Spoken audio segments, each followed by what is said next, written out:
الشيطان الرجيم نعم آية قرأ ونسباب نعم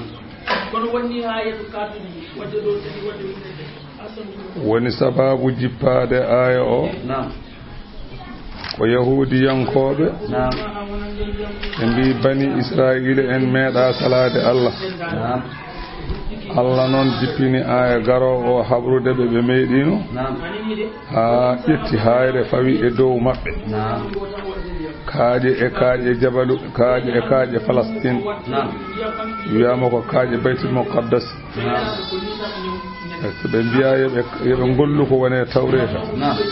be cedi annabi Musa jangani be celi haalani ɓe ko woni heen ko e geɗe ɗe Allah yamiri ɓe mbi ɓe mbaba wadde Allah yamiri hayre yo ɗofo hayre ɗo fi dari e dow koye maɓɓe tiime maɓɓe ha so tawi a waɗini jungo ma a foti a memat hayre famide ha kandi keɓe wiyana ɓe cujjuɓe celi sujjude hayre fawe dow maɓɓe soɓe cujjani bone waɗa go fof sujjiri banggue ga e darda ga bange nano en daari yitere ñamre nde e wa masalan hayre nde ɗum taggi yahudiyankoɓe kañumen ha joni cuddita ko bange nano siif sen sujja ko bange nano sujjirta ga bange ɗum woni sababu Allah wi waskuru jangto idna taganal jabala tumane min ɓamti hayre fawgahum dow maɓɓe ka annahu sa yi hayre cikkatande zullatun ko ɓuɓri wa zannu ɓe janana kay annahu hayre nde waaɓi on bihim koko jogoriyande maɓɓe saabu fotore Allah wiɓe haaliniɓe so tawi ɓe jaɓani ñawoje tawrete ɗe hayre nde ko nato ko yanore maɓɓe ɗum saha ɓe jaɓi nde ɓe jaɓi nde Allah wi khuzu nange ma ataynakum komin dokki on ko nangire ɗum bi quwwatine force nangire force wazkuru ma fihi golle ko woni hen ko la'allakum beɗe jo onon tattaguna oɗon ndento nde wonno so tawi a anda Allah wawa hulde ɗum ɗum noon mbaɗe feere jange ha gandun ko woni hen ko beele ndentoɗon Allah kala moy anda wawa rentade se wonno wawi rentade ko ganduɗo ɓe rentorte mo andano rentorte kay rentota mo gola Allah ko waɗa jo onon tattaquna ndentoɗo aya garo woni sababu ko lammaji tama'u qala lahum anani Allah rendini ruhuji tagore nde pap gila alamu zarri hade baba adama taguede ne baba adama taga dendangal ko baba adama ko jogori yaltude mum gila nyande hen ha darga daro Allah tabaraka wa taala o yaltini e keeti baba adama o yaltini keeti makko he kadi kala ko o jogori jibinde ko jogori jibinde ha darga daro to bangi masalan jismani joni non kefero o e juldo o paltorte o gabbel zarra julɗo o ran wat gabbel zarra kefeero o ɓawla ruwiya annahum lamma jtama'u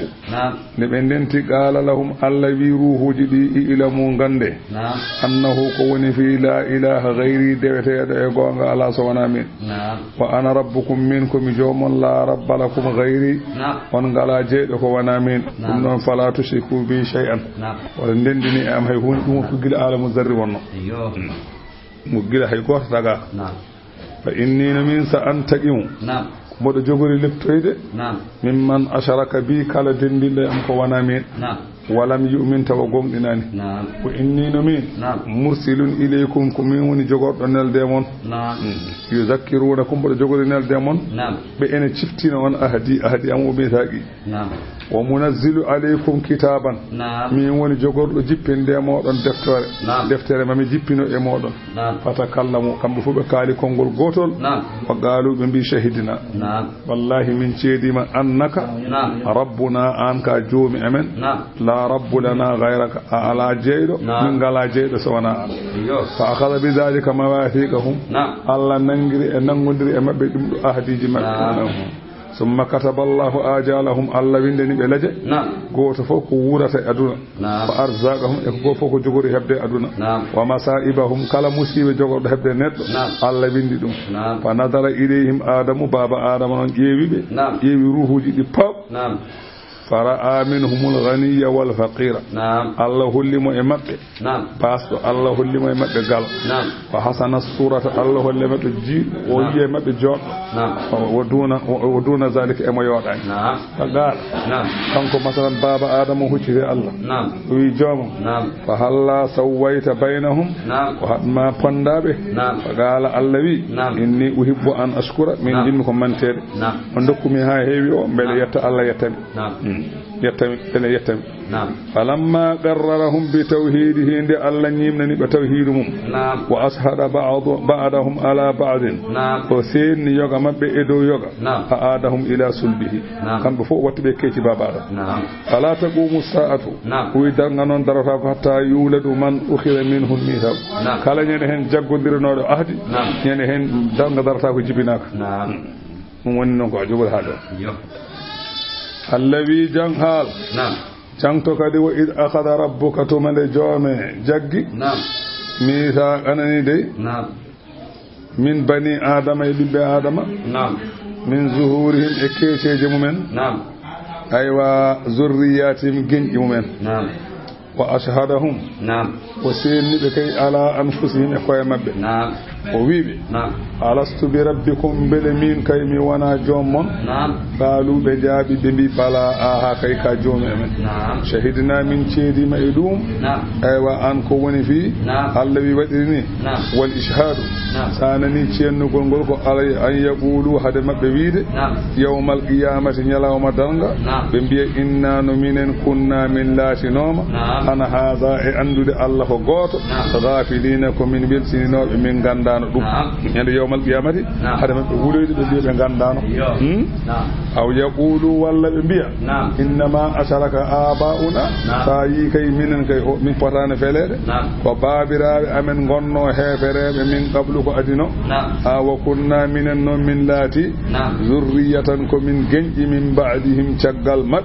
من دبي مبه ويكب بدنو كوتا من بد ثم نون الله أفتانو نانو دي من شينغو هذا من ويد نون يوم القيامة ثم تن بدر مني وبنبيون غنون ويد أفتوه لكنا يتي الله ألبترن من بما فعل المبطلون ونكو قولي دم جنغاندو دا كو بونو ببه كو بونو ببه بدي كو دم دون جيدا halkirde men fakadhalika alladhina nufassilu al-ayati min penyinta dalillahi ngoti paago hattan amen wala allahum belejo kambe beedo sayse yarji'una be duttoga kefir watlu dursito an muhammadu rasulillahi sallallahu alaihi wasallam dursito e mabbe ali amin watlu alaihim kan najib sito e mabbe naba khabar allazi on gorko atainahu min dokkuno dum ayatina gandal amen gorko min dokkuno dum gandal amen fan salaka minha wa yalti e gandal e hono barodi yaltirte wutte mum ada yi hay ladde jiya wutte barodi tawayyani barodi wi'e ko wutte ngorodi ada yenno dum de o wi odo min dokkimo gandal wa yalti e gandal he hono ngorodi yaltirte e wutti mum ni famide non o wuppiri gandal ngal haala on don no wiete ko bal ama ibnu baura ni o wiete koy andube bani israila en o jeya wa hasilu qissatihi o gati e qissa makko ala ma zakarahu ibnu abbas ono gorko goto ni abdullah ibnu abbas wa ghayrihi e ko wana kan o wi anna musa alayhi salam o do gorko lamma qasada qitalal jabbarina de o faandi si haboyde dundal yankobe hefere wa nazala arda kana'aniyin o jippi e leydi kana'ani yankobe min ardi sham ata bal ama ilayhi gorko goto ne wiye bal ama gando are makko wa kana inda hul ismul a'zam eno makko do inde alla mawnude o mo hutortono dum fagalu anani de bem anani ataw anani fagalu inna musa rajulun hadidun de musa ari do sham do aywa bal ama ari e makko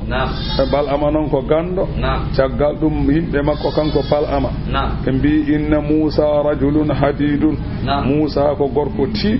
wa ma'ahu jundun kathirun omo jogi kadi masalan kono kengu ko innahu jaa yukhrijuna min biladina ko ardo e wura men pour e yaltina men e wuro ngo dum tan addimo do wayaktulana o wara en wa yukhalliya hali bani israila wa yawna sududu o tatta dum bani israila en jalten wur leydi ndi wa anta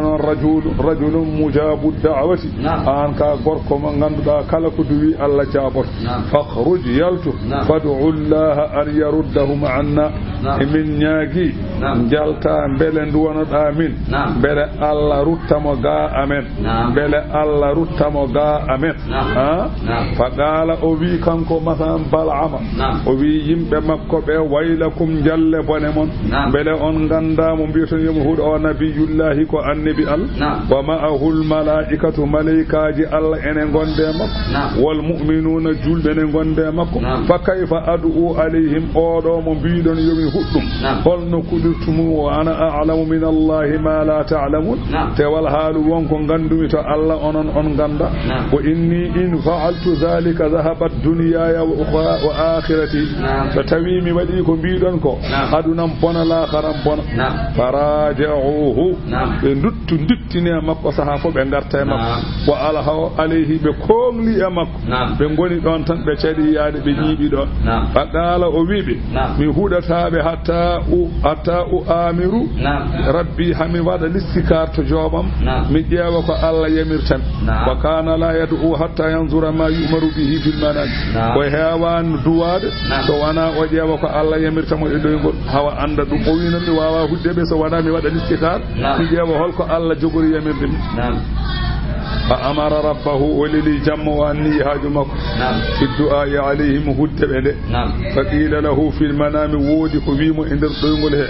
لا تدعو عليهم وتهد بدي سأهدي بدي أن يعمل ليت فقال لقومه ليبقى غاتمكم بينوي وبي إني قد آمرت ربي وإني نهيت أن أدعو عليهم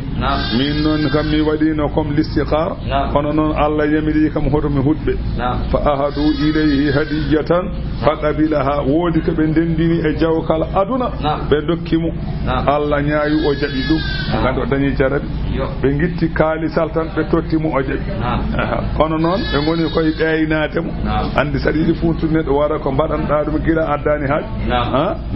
gilo addani haaj wodi ko wadanimo kay ndebe sebe gaddi haaju tan hankande saare naki tan bone wada ko jabat dum tagi sharia wiide gaadi ye hokkataake hay hunde dagota ko rokke hade jarri bet a hokkata mo hay hunde a nyamlata ko mo o nyamlata mo anani ayeyanta mo o yeyanta gaadi ko gaadi tan wona so tawi watti rokkede hunde tan so tawi a addi hunde problème tan sarena kidan e way nyaawande mo fenande problème o waraja'uhu be duttine makko e be garta e makko sa be ngara mo nyalde e be jewtude makko mi an wallu min waaji o anene min ata de wawi wallu min makko ay wa hangande be badi non o wi wadde e mi joni kam mi jabi kon hatta u amira hatta u anani u amira rabbi anani ami hatta u amira rabbi hami wada istikhar kadi de joom mi jeew ko Allah wiyata fa amara o yamiriri o nyaagi Allah fa lam yumar shay'un hay hunde o yiyane doygol nde wadani nde ay o hewno ko yiide hunde we mo do wat en gol do non kam wonno Allah hankan seydane fuddima nadde hen Allah hankan ti yalti hay hunde o yiyani hay hunde o yiyani fa qala o wiibe gada amartu rabbi kono falam ya'murni bi shay'in min namdima joomam pour huddebe nde kono hay hunde o yamirani fa qalu lahu law kariha rabbuka an tad'u عليهم لنهاك كما نهاك في المرة الأولى ستبي جوامي أو ولاك كودا أو حدثنا أو حدثنا ما لا والقدنقل ما لا والقدنقل حدثنا لكن قلت أم ولا تودو حدثنا بقول فيدمون فلم يزالوا بتشالاني تنكم ببيدو يتدرؤون إليه ebe lorlikino do makko hatta fatanuhu habe majjinim faftatana o majji farakiba o waddi atanan lahu jarlil makko mutawajjihan ila jabalin o waddi bangel makko jarlil o mo fayto hayre masalan o ngabboyato hayre nde wiete ko husban o ngabboyato hayre to ful o huda masalan konu ibani israila falamma sara ala فلما أتانيه غير بعيد ربضت فنزل عنها وضربها لأوتي جرلل ngel o yehi ko waddani tan jarlel jusele o telli e jarlel o woni fiide ngel jarlel ummi dari farakibaha o waddi kadi jarlel falam tasir bihi kathiran hatta rabadat jarlel yahani ko heewi seeda tan so wana ngel memi leydi ngel horfini fadarabaha o fi ngel kadi ha ngel tan ngel hatti kadi ngel yaade makko ha hakada mirara laabi kewdi ko ni tan on kadi jarlel ne sadi tan yaade fa adina Allah ta'ala laha fil kalam Allah yamiri jarlel yo haalde makko fa andaga halahu jarlel ngel haalde makko fa kallamatuhu hujjatu alayhi ka jarlel haalde makko hol hujja koddo dum yaade fa qalat way hak jarlel woni wiide man jalle bone ma ya bal ama he ma bal ama koni atani bone ayna tadhabu hodo paada ama taral malaikata amami taruduni an wajhi belayani malaikaji goddi yesam dine jerjami yomi rutto ayyani dum way haka jalle bone ma tadhabu ila nabiyillahi wal mu'minin adiyata annabi Allah adiyata julbe fatad'u alaihim furkudo ya dumen koni atani bone hoto ya falam yanzajir kanko o gufaki o hulani dum fa khallallahu Allah woppi masalan anani dai o gufaki o woppani fa khallallahu sabilal atad on saha Allah woppi lawol jarlil ngel wi jarlil an kanti jarlil wanayat fan dalagat hatta asrafa ala jabalin o yaade jarlil hawa ngabbe e do hayrete do husbar fa ngabbe do mayre fa ja'ala yad'u alaihim o wane huddebe falam yad'u ala basharin illa sarrafa Allah bihi lisanahu ila qaumihi kala so wi jomam kaari gondudo annabi Musa kaari en yo jungo makko taj tan so yeccitimo yimbe jungo yimbe makko ne taj kaari gondudo Musa yo koyngal mum taj so yeccitimo yo goto mabbe koyngal mum ne taji kanko yimbe makko be kala ko o hudi dayo to huddindi ko yimbe makko yanata non Allah wadiri ولا يدعو بخير لقومه إلا صرف الله له به لسانه إلى بني إسرائيل كلا كو هودي كو دواني يمد مكو تبانيا مجرى الله إتدم غال مكو واتو يكون موسى إيه جوامم ياركو كوري جمدي مجرى أو يبنجي بشوينو يمد أني موسى ندني دن مجرى كلا كو دواني يمد مكو تو يهات أنك دوان ديا on saha yimbe makko be mbimo ya bal ama atadri ma tasnau inma tad'u lahum wa tad'u alaina an kama dan ko batta ko woni bela anda ko minen kudata kambe ndu wonta da ha minen de ko ndu wonda ko fo koy mabbe yana kudata fo koy amen yana faqala hadha ma la amlikuhu dum do hankanti mi jogaki dum hada shay'un qad ghalaba Allah alayhi ko hunde an ganda Allah en fuldi bi dum fandala lisanahu demgal makko hankanti yalti bowal hankanti fa waqa ala sadrihi ngal liri ha are becce makko kanko odo balam demgal ngal liri ha to becce فقال لهم وبيب الآن جوني كي قد ذهب مني الدنيا والآخرة غندي أدنى بني لا خرم بني أنكاتمي بورام بدني بني ولم يبقى إلا المكر حتى تاكو أنكانت سوانا فير والخديئة إجنفة جوني مفيو جنتو أنكونا كي كبانا نو بني أنكانت أدنى بني لا خرم بني أنكوني سببوي فسأمكر لكم وأحتال فجوني ما مفيو جنون mami fewju ewa feere holno mbaɗoton joni pammi ihimilun nisaa andi rewɓe maɓɓe ko rewɓe yoɗ kamɓe kanaani yankoɓe ko rewɓe yoɗ ɓe jogui o wi joni ƴeewe ɓiɓɓe moɗon rewɓe ɓe ñanteɓe haɓe jooɗo totteɓe marchandise ko wayno caaf en ko wayno masalan poulet en ko wayno mayne saji ko wayno mbure confiture ko wayno mbure e 110 totteɓe ɓe jeeyoya toon aywa humma arsaluhunna ila askari bani israila neleɓe yeɓe naw marchandise o to kono bani israila en aywa yabi'ina ha fihi ɓe jeeya ɗum toon o muruhunna jamireɓe allah tamna'a imra'atan nafsaha min rajulin jamireɓe hay debbo goto hoto haɗɗo hoore muɗum e goto e mabɓe kala e mabɓe ɗaɓɓirɗo ɗum bonande yo jab jamiren sukaɓe mon ɓe yeɓe jaato konu bani israila en kono Moussa to yeɓe jeeyo tan marchandise aji jamireɓe kala e mabɓe jaaɗo toon so tawi goto yimɓe annabi Moussa dardi ɗum bonande hoto salo so ɓe jini tan hankkandi on dañat on poilat woni min rajulin rawadaha woni ɗaɓɓi ɗum en mbiyata keri ɗum fa innahu ko woni fi in zana rajulun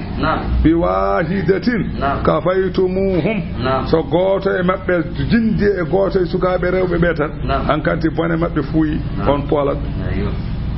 fa fa'alu kamɓe wuro ngo ɓe mbaɗi ɗum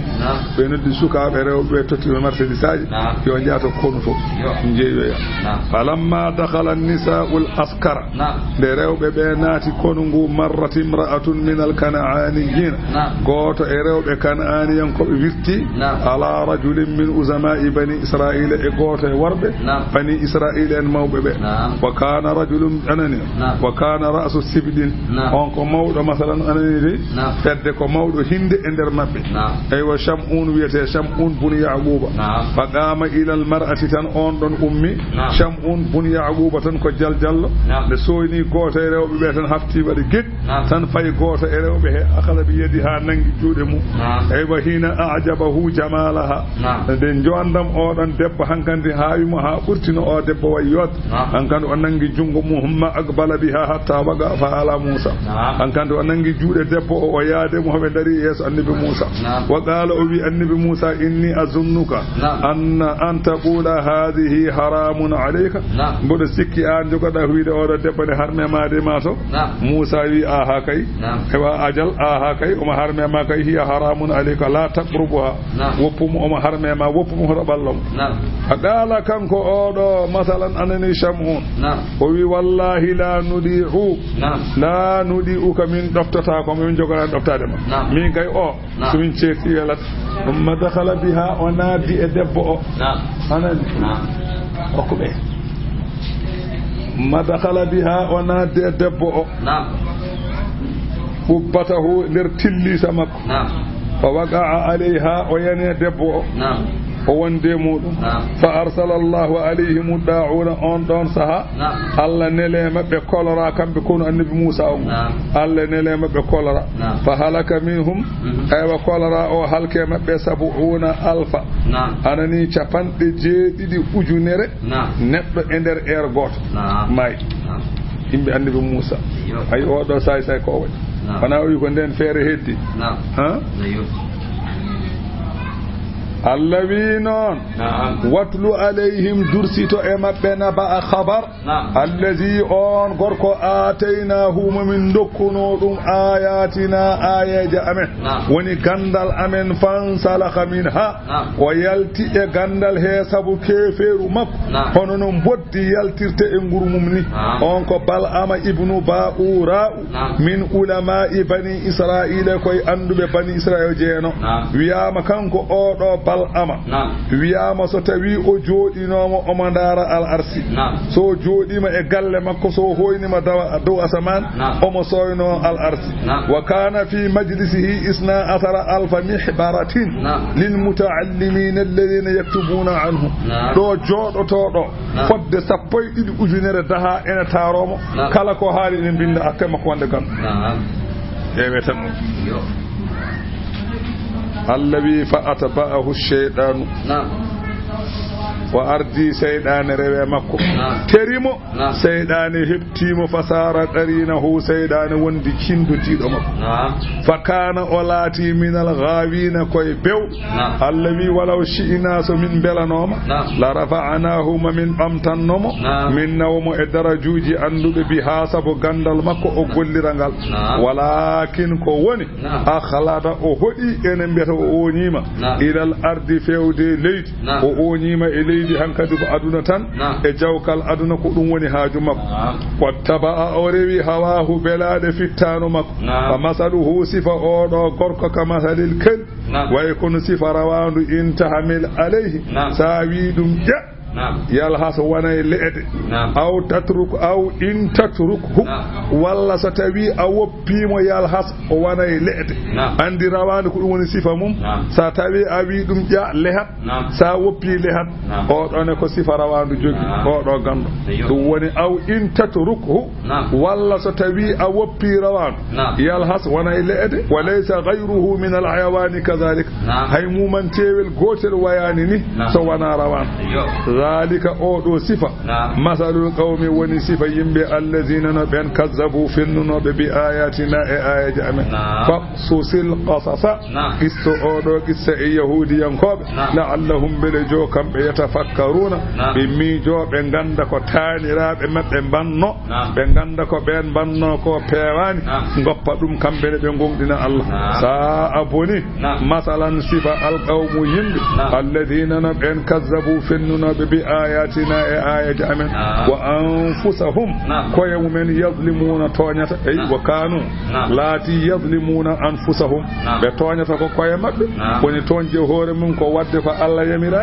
man yahdillahu kalama Allah fewn fa huwa al-muhtadi ko on tan wori pew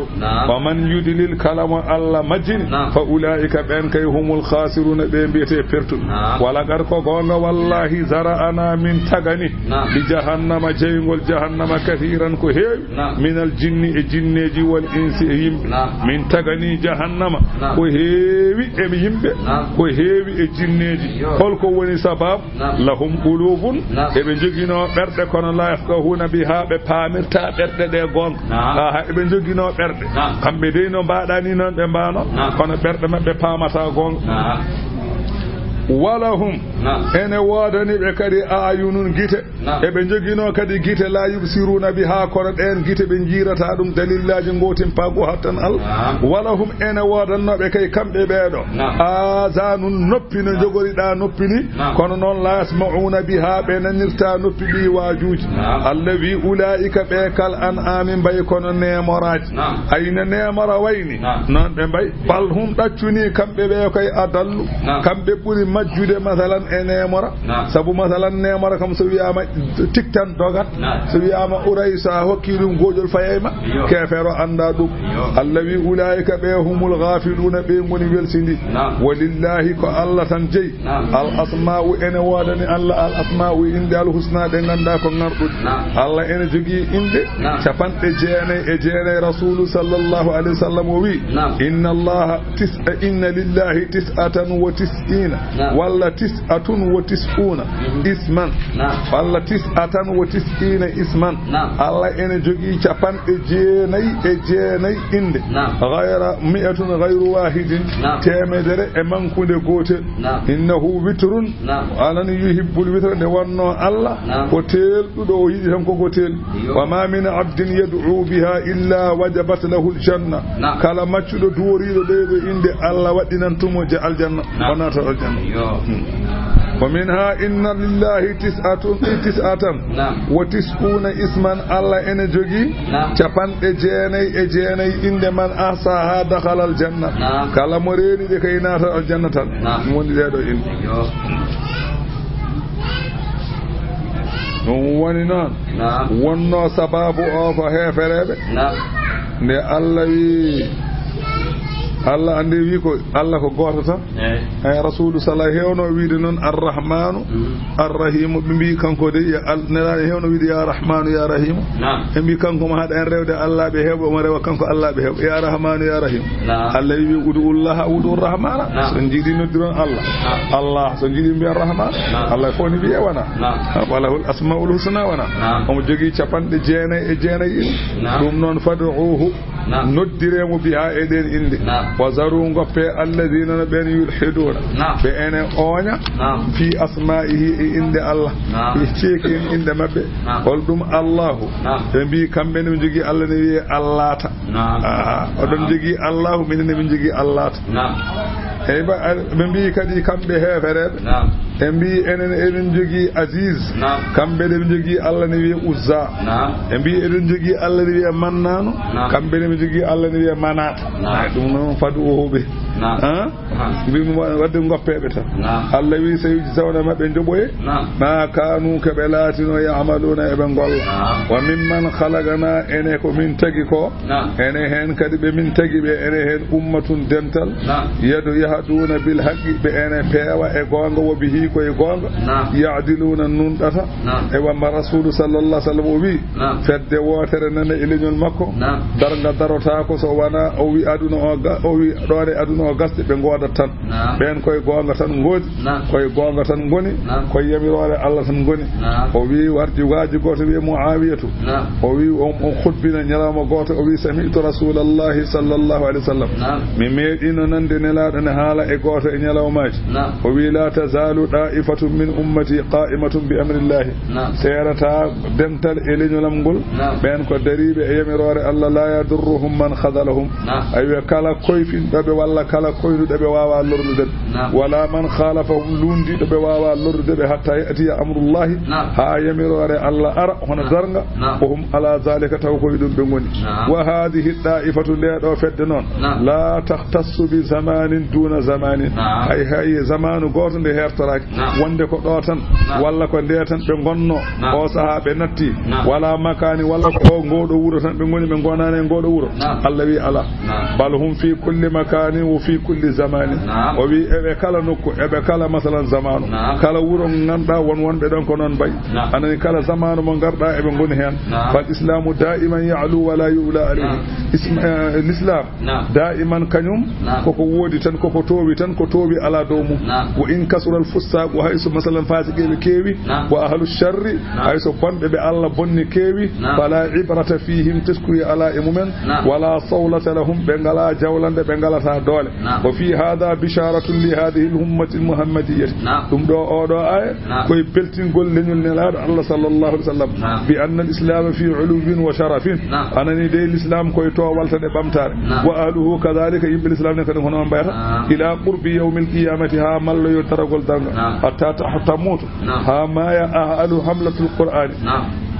gondinoɓe qur'ana ɓe haɓe maya haɓe laaɓa wol ulama o anduɓe ha maya ha laaɓa wa yunza'u l-qur'anu min al-masahifi sahifi hankande qur'ana itte e kayitaji ɗiɗo ɗi jangueten wa ta'ti rihu layyinatu hendu newilu ara hankande fa yamutu kullu man kana fihi mithqalu dharratin min al-imani kala mo ganduɗa ene ɓernde mum fodde gonɗingol Allah fodde gabbel zarra alay sago maya tawetake ɗum wala yakunu hadha al-amru illa ba'da wafati Isa alayhi salatu wassalam ɗum noon wonita so wana caggal de Isa may so Isa may non ɗum wonat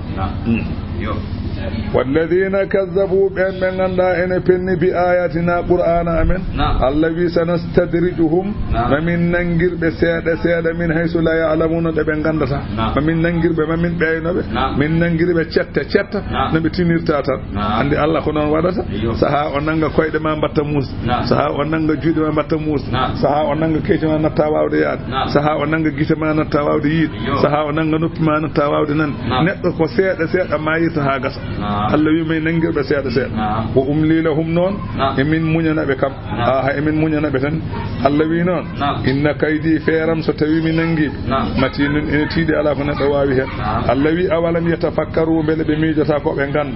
ganda ma bi sahibihim wonani e gondiɗo mabɓe o nelaɗo Allah min jinnatin kaaɗi yoɓe ƴeew ɓe ganda nelaɗo Allah wona kangaɗo yoɓe ƴeew ɗum ndeɓe ƴeew ɗum in huwa wonani Muhammadu kay illa nazirun so wona ko jertinaw mo binu peññinde jertingol Allah wi awalam yanzuru bele be jiya fi malakuti samawati e lamanteri asaman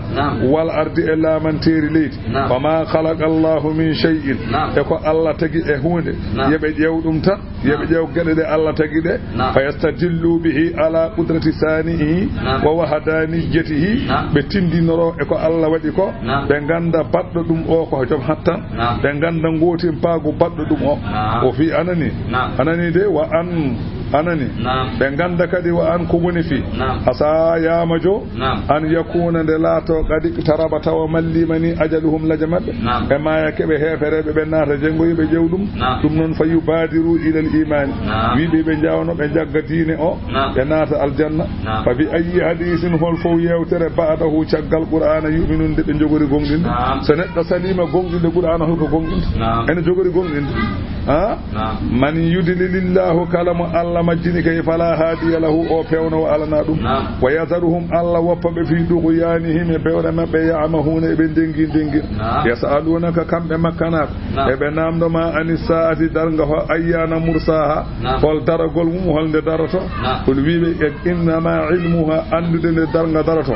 inda rabbi koto joomam la yujalliha Allah feññinani ɗum li waktiha e waktu muɗum ana Allah feññinani li waktiha e waktu mum Allah feññi bi maana fi waktiha Allah feññinani darga daragol muɗum holnde darato yanani Allah feññinani daragol darga illa huwa haqqula so wana taw ene mawni fis samawati to asamanude wal ardi leydi kul huli darga la ta'tikum darga non arata e mun illa baghtatan so wana taw ne betti yasalunaka be namno ma an Muhammad ka annaka illi anni hafiyun anha illi masalan ada filti hen gandal saka ganda Allah wi anda kul wibe inna ma ilmuha ay gandal de darga darato indallahi kota Allah walakinna aktharan nas ay ko heewi yimbe be la ya'lamuna ganda gandal darga kota Allah sa yibe kala radio mbiya darga kayna daro janvier en ande ko wasde andude darga no daroto no bocco ngam en kedinoma do kay radio non be mbi e mbi darga so tawi lewru menda octobre mi anda ko me mi anda ko suye e mbi so tawi dañi balde no gase joyi tan darga daroto ni da enni non kam daraki taw de ke be fenat kam ngandi kam be fenani wala kul wiɓe la amliku li nafsi nafa'an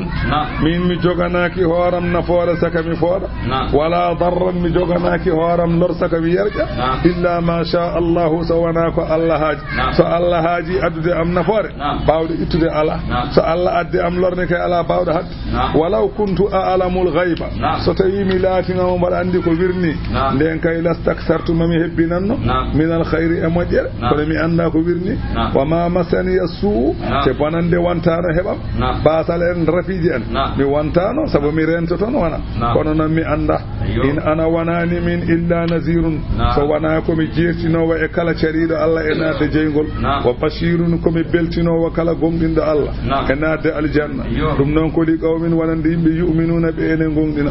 wa asa anda Allah alladi ko on halagakum tagnoɗo on min nafsine fittandu wahidatin wotoru wa jaala o tagi min ha e fittandu he zawjaha cuddiɗo mum yumma hawwa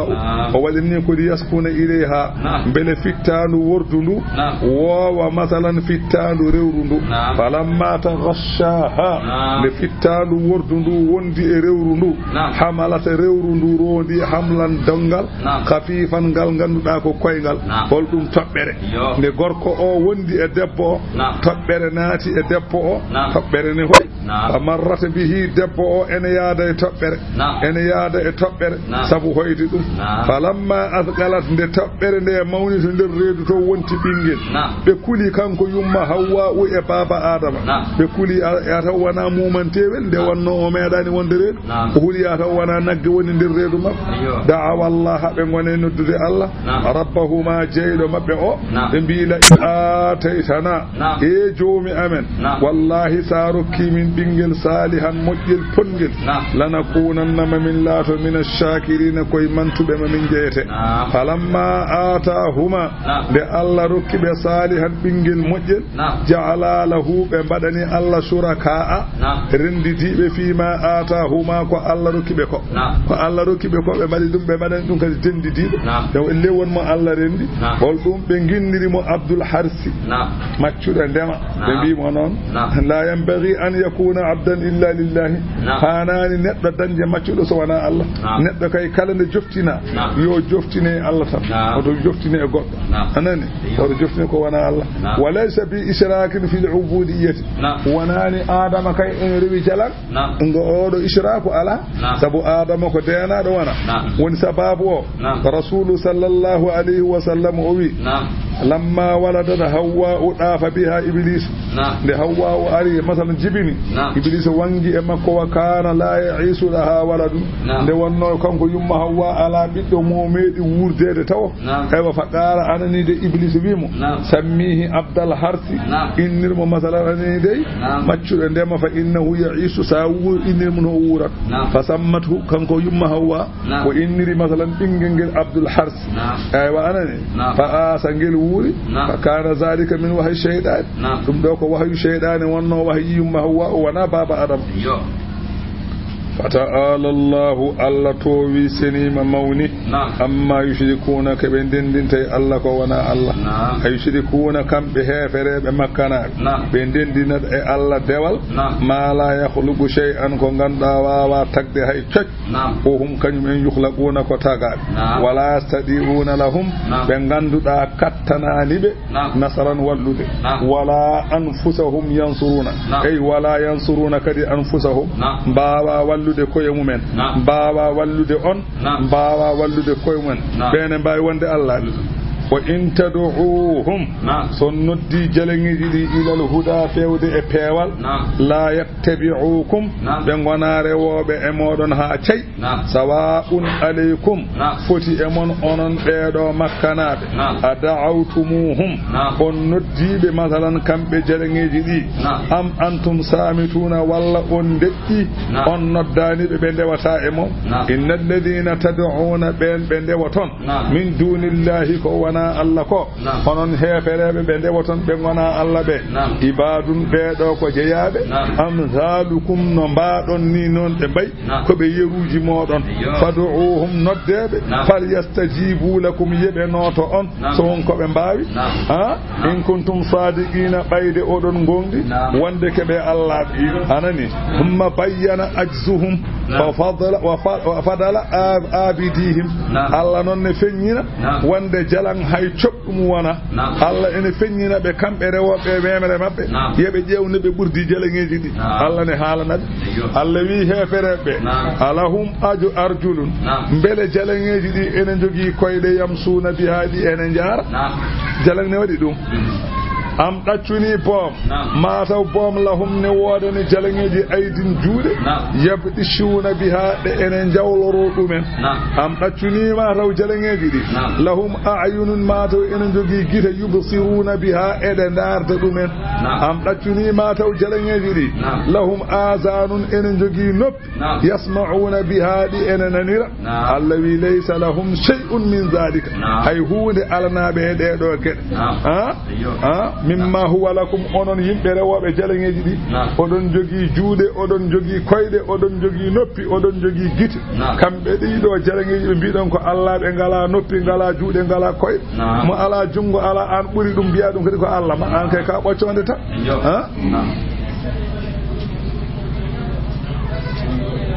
a faamiɗon فكيف تعبدونهم وأنتم أتم حالا منه هل ندبرتم جلنجي أنهم قلتم مدى الهالي أمك قل وي آن محمد أدعو شركاءكم nodde jaleŋeji mon ɗi yo ngar mbarami sonko ɗi mbawi yeɗi garɗi mbarami summa kiiduni fewjene kam fala tunziruni hoto muñene kam dey yeɗi ngar ono ngare mbare kam oto muñene kam cekel belel fa inni la ubali bikum mi loɓɓinaka on ngare mbare kam mi fofto aha inna waliya gande keɗɗo fiya kuuji am Allahu ko Allah allazi on nazzala alkitaba mo ganduɗa kañum woni jippinde Qur'an o huwa on Allah noon yatawalla salihina kanko woni denowo moƴƴinɓe walladina tad'una ɓen ɓe ndewaton min dunihi ko wona Allah ɓe ɓen la yastadi'una nasrakum mbawa wallude on wala yansuruna anfusahum mbawa wallude koye mumen fa kayfa ubali bihim ɓe holno loɓɓinirtemi e mumen wa in tad'uuhum so tawi on noddi ɗiɗo jaleŋeji ilal huda fewde peewal la yasma'u ɓe nanatani Allah wi an Muhammad ya watarahum biyaɓe yanzuruna ilayka eɓe darma eɓe puttinma gite kamɓe jaleŋeji ɗi ey yuqatilunaka kannaziri eɓe darma pour gite masalan baroje eɓe puttinma ɗen gite o hum la yusiruna ƴeew jaleŋ yiyata futtinto gite tan gite ɗe ala ko piri Allah wi khudhil afwa nangu ko wiyete ne wuya ko wa amur bil urfi yamir ko moƴƴi wa a'rid anil mushrikina ɓurno hefereɓe خذ العفو وأمر بالعرف وأعرض عن الجاهلين دورنا مجد به هفره به هرو جوغي مبه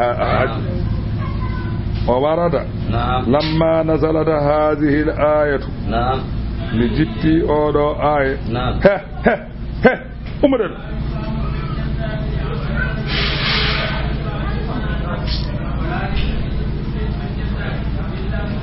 سأل النبي صلى الله عليه وسلم جبريل لآية أو جبي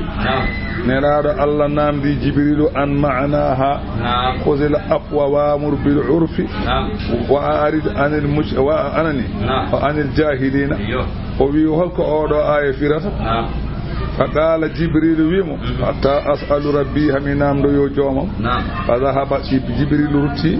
ثم رجع دون أرتي فقال أبي يا محمد ربك يأمرك جوم يمريم أن تصل من قدعك قال تجيد ما يا جوكو إمم آن قال تجيد ما جوك مجوغاك ما هاجو آن يا جوكو إمم هاجو وتأدي من هرمك قال جوكي لنفتي ركو دم قدل ما إنهين sali rokkude ma an sa dañi gedal mum tottu or teftudo ba an odo o dañi gedal ma ene gedal ngal o jogi ngal o mo foti tottude ma hen gedal ma ha timma o sali tottude ma o jogi Allah rokkoy ma gedal an or tefto mo tottoy mo so mbabba fettima a fettitima ka mbab wana mbiɗa ko jasɗo ko waɗi ko moƴƴani ni anni hoto jas ɗum firtata wataafu amman zalamaka ton ƴoma an waawi ɗum piimi ma e mbimi ma waawi ɗum on ɗon jaafoɗa ɗum wa amma ton ƴoma kañum waawma a yaafota ko nde a rentotanama fiyede ɗum ko rentade ɗum gayi ɗum wona yaafade ko rentade haɗema fiyede tan o haalata ɗo ko bawɗo an waawimo to piimi ma so wamre ma an waawimo to mbimi ma kalis ma son jeehi gendarmerie heddo toon ko on ɗon mbiyeɗa ya yaafa wa amma mo ganduɗa so yi gendarmerie heddoro son kaaɓi a fiyete on kay ɗaldata ɗum koye Allah on kay yaafata o kañum wawma so on teldi ko wamre tut jana e leydi son jeehi gendarmerie toon keddotoɗa artata o so toñima ɗaldata ɗum Allah o a yafata ko ɗum jafarɗa komo mbawɗa sa fi ɗum an wawi sa nawi ɗum gendarmerie heddo toon on toñma jafoɗa ɗum a faami de oya toñinma ko doole قال جعفر الصادق ليس في القرآن آية أجمع لمكارم الأخلاق من هذه الآية جعفر الصادق وي آية على القرآن دندين مكارم الأخلاق بقول أولو آية من أولا دوانينان خذل أفوى nangu ko wiyete yaafuya hoto wittu hoto yofto wa amur bil urfi yamir ko moƴƴi wa a'rid durna anil jahilina gaaɓe ganda majjube be kala ko banma hoto yoftude sabu ko be ɗayɗo so toñima kadi ane ɗaya a wi neɗɗo ko ɗayɗo imo toñma kadi ane ɗaya kay ɗaccumo tan wa imma yanzaghannaka min ash-shaytani nazghun so tawi firlitima so tawi firlitima mina sheyɗani ummarade e seyɗani nasgun firlitgol ko Allah wima yawat ko seyɗani ɗamima omo jogino o sali rokkudema anne daña mbiya pourquoi min jewteñi nde o sittorani non hokkani walla nde o toñma an wayimo eywa masalan nde toñƴama nde o wanma walla wat toon toñma walla o wanma hunde nde toñƴama nde o sali yafadema an o toñma mbiya min mawa ando waɗi ko boni noon min ñande nde mbanmi ɗo hunde wonami ɗo ko gendarmerie min mami hollumo o ala doole mami hollumo noon mi wayimo e oto wat noon an famin omo joguino omo foti rokkudema o sali an sa dañi rokkumo o ala e ma haaju o yettata komo o salmintama o innatama o saytottama an sa fini ya toon ala ko bonnantuma so seyɗani no wima an ko jarranma e ko ɓuurma o ɓuurma ɓuuranima yumma ɓuuranima ba pourquoi o aranima jonnema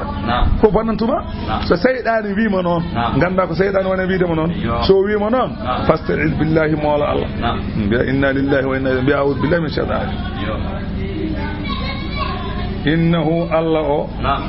sami'un konanowo konngudi alimun ganduɗo golle innal ladina taqaw ɓen ɓe ganduɗa ene kuli ida hulɓe allah ɓe ida massahum so tawi heeɓi ɗumen ɗayfun memgol mina cheyɗani ummarade seyɗani tan tazakkaru ciftorot ene jogui hulɓe allah so tawi cheyɗani ƴorɓima ɗumen tan tinat ko miijo mbarjitari allah miijo lette allah fa ida hum ndike yo jiya kamɓe mubsiruna eɓe ndaara ko wona ɗum ko ɓe momtira ɗuma so tawi seyɗani wina ƴorɓoɓe tan ɓe momtira ko seyɗani o ne wina ƴorɓoɓe ko moƴƴere maɓɓe wa ikhwanuhum musidaɓe seyɗeneji ɓe noon kam yamuddunahum seyɗeneji ɗi ɓeydat ɗumen tan musidɗo seyɗane kay seyɗane ƴeggina ɗum tan a kefeero walla kuuɗa seyɗane ƴorɓoto ɗum tan waɗa ko boni holno fotantuma pourquoi nde o dañi nde o miijinamama nde o meydinade ɗo salminma in ko batta toon reka kangat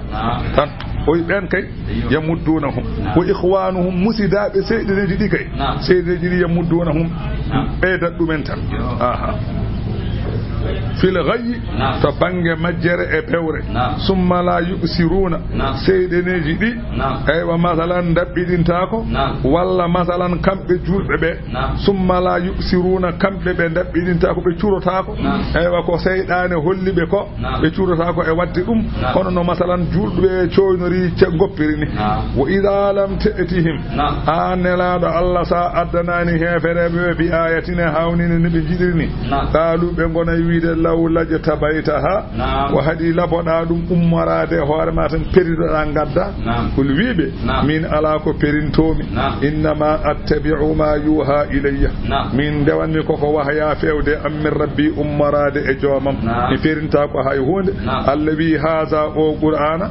basairu ko communiqué ji min rabbikum ummorade e joomam oɗo qur'ana ko communiqué ummori koto allah ko hujjaji o hudan ko peewal wa rahmatun ko yurmene kono ko li qawmi yu'minuna yimɓe ɓe ganduɗa ɓe enen gonɗina Allah ko ɓen naftorto qur'ana wala mo gonɗinan Allah kay ala ko naftorto qur'ana naftorto ɗum ko gonɗinɗo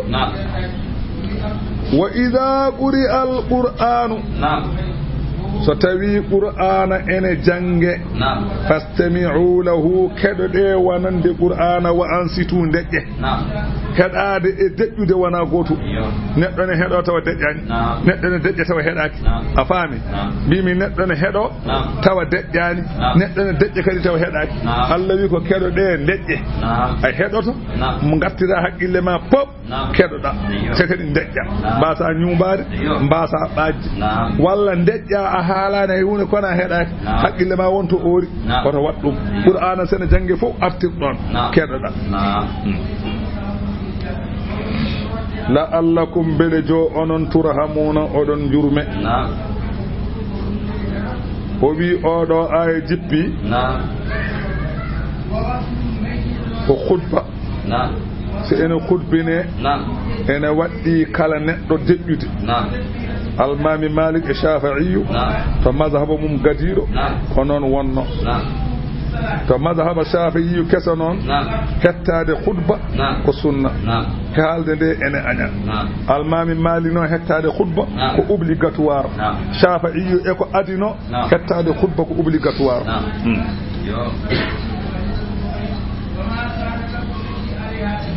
won wiɓe ala ko qur'ana tan to ene jange keɗoɗe hay so wona khutba fa yahrumul kalamu fi majlisil qur'ani litakhlili alal qari'i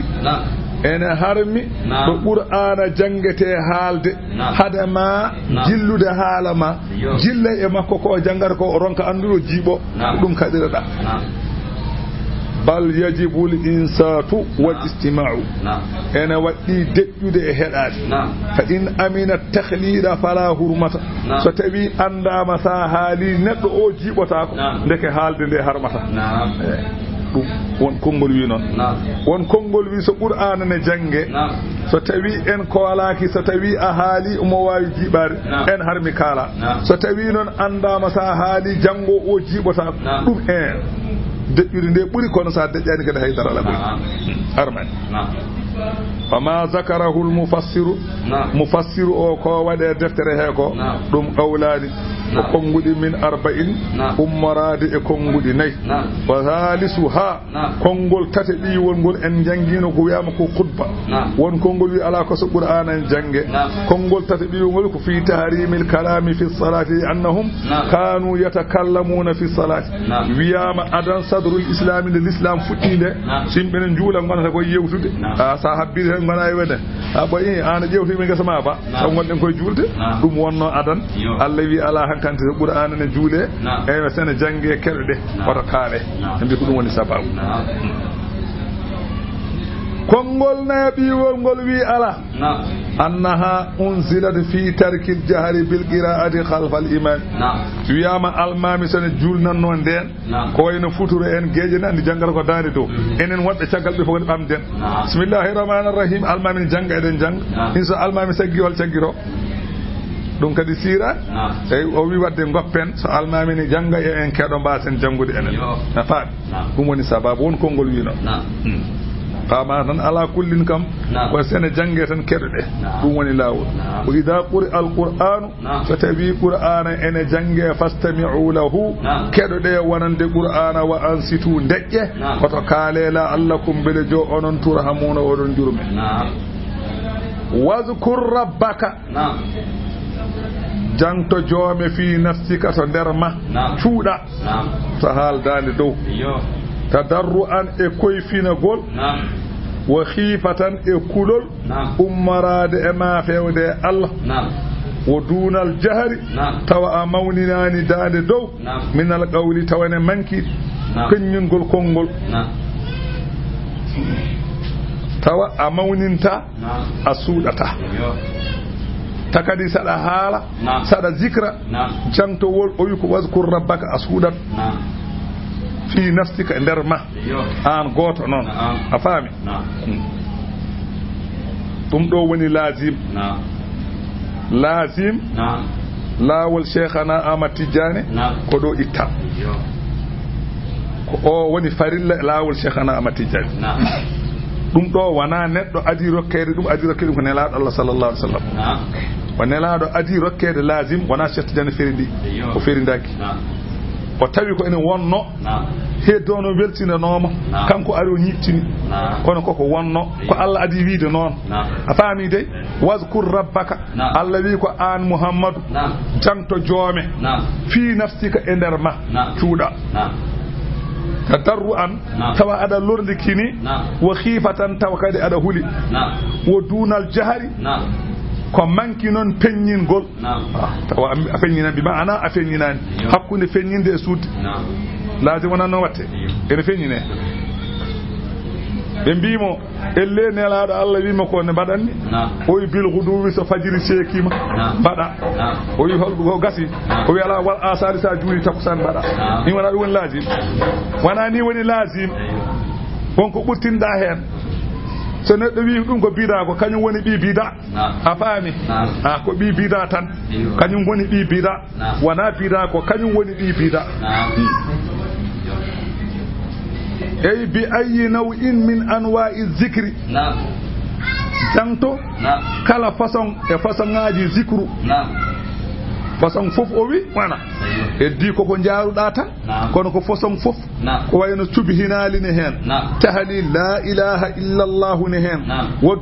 du'a ne hen wal qur'an wa ghayru zalika wana ko ɗum tan batta mbere astaghfirullah wana du'a bele wana du'a woni ɗo astaghfirullah ko firtata wana ko e Allah yaafomi i du'a ne ɓura ɗo wana ko ngiri Allah wana du'a ha i du'a ne ɓura ɗo mbete allahumma sallina wona du'a wona gonɗa koye duwanade mo Allah ɓuuri yidde o ni ɗum no wona du'a la ilaha illallah ko ɓuuri ɗum ɗum de woni lazim ni lazim foti goɗɗum ala inde ceerno ala toon inde bamma ala toon ni de foti hay sekti jare peut-être jeeyi lawol ngol inde mo ala e ko nelaɗo Allah ɓurɗa ɗum o fode won goto inde mumen o noon tawde Allah addi wadde ɗum e hoore mum ɗum kam sa waddi waɗane ko boni Allah de adi waddude hoore mum e makko ɗum noon anne sa waddi hen a waddimo e Allah a bonnani wal qur'ani fof ko zikru wiyete wa ghayru zalika eko wana dum wayno leyti wa qawluhu sirran sa nani non ada suuda ko illam yalzam alayhi al-kasal so tawi o amata so suudi o amata wa illa so andi so suudi o amata jaharan yo fenni o haala dande dow wana dum woni wazifa mbele yimbe ne cofta dum jaa hangay babere bukkundir koye wana ko dum so wadama gofo yo bangi tan yimbe ngongat ngama hay lazim jonde wonno wona yimbe joni tan bar lazim ne ngama yum daano en walla tan wada tan yo ponta ay kono ay wazir jara gofo bukko ware nan gulla dan do cofti ay dum wadira non de dum wana bidade nanay qur'ana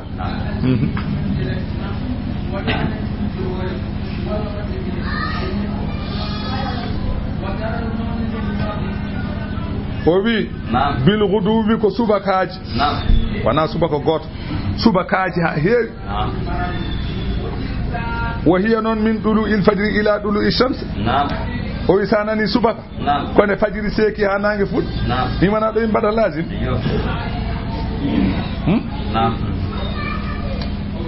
wal asali jam'u asilin kikiddeji di huwa min al asri ila al ghurub tugude takusan amutal nange dum de woni lazim ni de imbada e gorde burtinan do wa inna ma khassa hadain al waqtayn sa'i alla en hertinira dido waktuji didi bi zikri li anna al insana yaqumu min an-nawmi inda al ghadati fa talaba an yakuna awwala sahifata zikrullah zikrullah wana sanani Allah ni weyo neddo wirdu subaka ko bele neddo o so fini wadani mo fini subaka o salligim ara wande ko eni winde e kayin makko jantowol Allah dum ado windede wana de goddum natta hen wa amma waqtul asali fali anna al insana yastaqbilu an-nawma sanani kikide o yo wirde ne wonno won koy jabbade doyngol jamma wana jammanar won koy jabbade doyngol o huwa akhul mawt doyngol non ko banum debbo mayde walla ko mawnum mayde minum mayde tan fayambaghi lahu an yastabilahu ana hanani mo o soklira bizikri khifatan an yamuta fi nawmihi sabu hulde mo hada makko mayde doyngol he wana sa wirdi a gayni sa hirtima kewda ko lelat sa Allah wari ma hen caggal dum fa buisa ala ma mata alayhi neddo o wutine e ko may e do mun ko sa wadi lazim jamma walla wadi wazifa jamma alelima amayi e jamma he wana mayda ko zikrullah hen gummitinte dum dande woni sababu وقيل إن الأعمال تسعد في هذين الوقتين وياما قل إن نبا إديدو وقت جديد وقيل ونوي بألا ويرا يوديدو وقت جمبرته ولكراهة النفل في هذين الوقتين إن جنجي سريع سفجر شيك من أنيا نفل ولا جنغان دوم إن جنجي سريع ستبسان جولاما إن أنيا نفل جونم باسا بندتا فدولي بالذكر فيهما ويانا يوينت ويرتهن لألا يديع الإنسان وقت ما perdute sa joni ma joni gilane fajiri seki ha tusu bal ala ko badda a bannata de elle ha sa joni be gila takusan kadi juula ha fudur ala ko badda don ada nyaakina tan a bannata de mata dum non wi o ko badda do dum woni sababu o tan dum de woni ko wadete don ko goddum ala do lazim wada oy wala takun hotalatu min al-ghafilina koy welsindi mi yamirima wat oto welsindo o wi khidabul lin nabi kon wal muradu ghayruhu Allah haala no koy nela kono wana nela nela ala bakka wal muradu ghayruhu wa damba en ben Allah mundo wana nela nela ko wala ala aida nela do haal da do haal be nela do no nene nela do wonto ko nela do haal don kono kay yemira ko enen jom bakko dum de yo baddu mo ala bakka no fi rew an ka daydo nela do wadani an ka daydo anda hoore ma de neddo wi nela do wadani hunde wadata fof ko daydo anda hoore ma kanko nela sibu ko nela do ala bakka ala ko wadi ko boni ulani aljanna nela nata aljanna ko wala to ni aljanna wana tagram tabba ko wada to kam ko nela wada aljanna hol fodo janguda e aduna he nela do aljanna nata hol fof ko to deftel denginde mo den janguden e defte ko nelaɗo ko ala illiyina to wonata illiyina wona illiyina ko ɗon aljanna ala o kay maɗo ɓuri ɗon waɗo ala ko fittata wona ko dow ni jati wadde wona aljanna kay état suuji aljanna fof kala ko illiyina dow état suuji ɗi koye wona illiyina wiyete ɗum ko ala yiyete ete wona aljanna asaman jeeri ɓe wona ɗo asaman taji ikon wona ɗon kay maɗo haaɗi kay iddo asaman wiyete aɗaɗi wadde gasi wadde nelaɗo wona aljanna nata ne waɗa aljanna nata aljanna nokkolowo en ko de waɗa aljanna tagira sabu nelaɗa ko tagira sabu ma kala gañƴomo mi naan ɗum jeygol jiɗɗo ko mi naan ɗum gelɗo cuurel iko nene waɗa to jiɗɗomo an kala jiɗɗomo eɗo pantare mi lokka ɗum i an on ko waɗa ɗen fantere kañum haade ko maw yiɗene ma jiiɗamo ne naata fantere ɗe i andi on kay kam fara nadde ɗen fantere ɗen kay kam kanko natta a naata ɗon kaɗa waɗa mo ni hakke ko jinnoɗamo ko daña ɗum kono aljanna kay nelaɗo ala waɗat toon kakaɗo wa miijom ɗum ka kaɗa wona ko ɗum Cheikh Tidiane wi en ñambu beele eɗen mbasa nadde aljanna Cheikh Tidiane wi ko ye en ñambu no nelaɗo waɗanno ha gontenmo sen gontimo naten to natata to non Cheikh Tidiane wi nelaɗo wi ko ren Cheikh Tidiane wi ko ren naɗo aljanna heten ƴeew aljanna heten kangue heten kangue ye en ñambu nelaɗo Allah ko waɗanno ko ene waɗiranno ni hayso en mbayano wayni Allah watta en hono no wayni famide beele ɗo natata ɗo naddene makko jewtidene makko weeli ya Allah o natata enen keɓoyen toon Allah na haalu ɓuɗano o ridwanu min Allah ka akbar wona o limto aljanna ja par o ridwanu min Allah akbar yande kayne wande ko kuɓuɗe aljanna woodi aɗa yande ka ɗan ɗum kadi nela kaɗa waɗa aljanna ko anti aljanna wona kanko wala takun min alghafilin an Muhammadu woto welsido ga jantowol Allah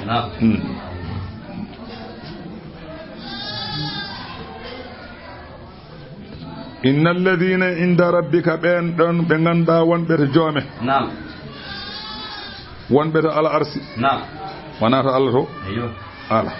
to Allah ala malika yetta ko Allah wondo ko wonbe sara al arsi be sara al arsi be Allah do woni do Allah tan andi don kay kala ko taga wawa yettade don wawa wonde don ala ko innal ladina inda rabbika wonbe to les al arsi joome be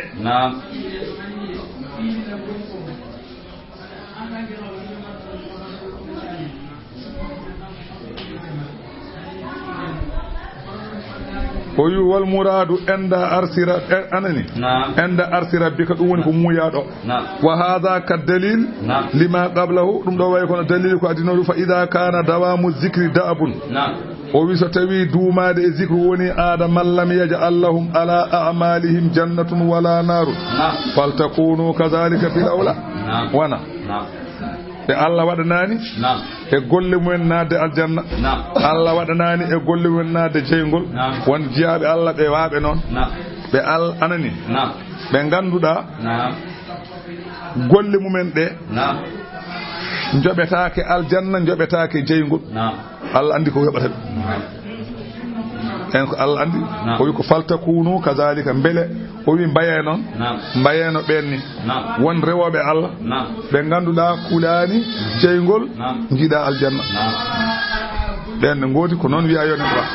wiya ko saɗa rewa Allah ya rew Allah taw wana aɗa ɗamini aljanna ya rew Allah taw wana aɗa huli jeygol ala ndewirta Allah ka maccuɗo Allah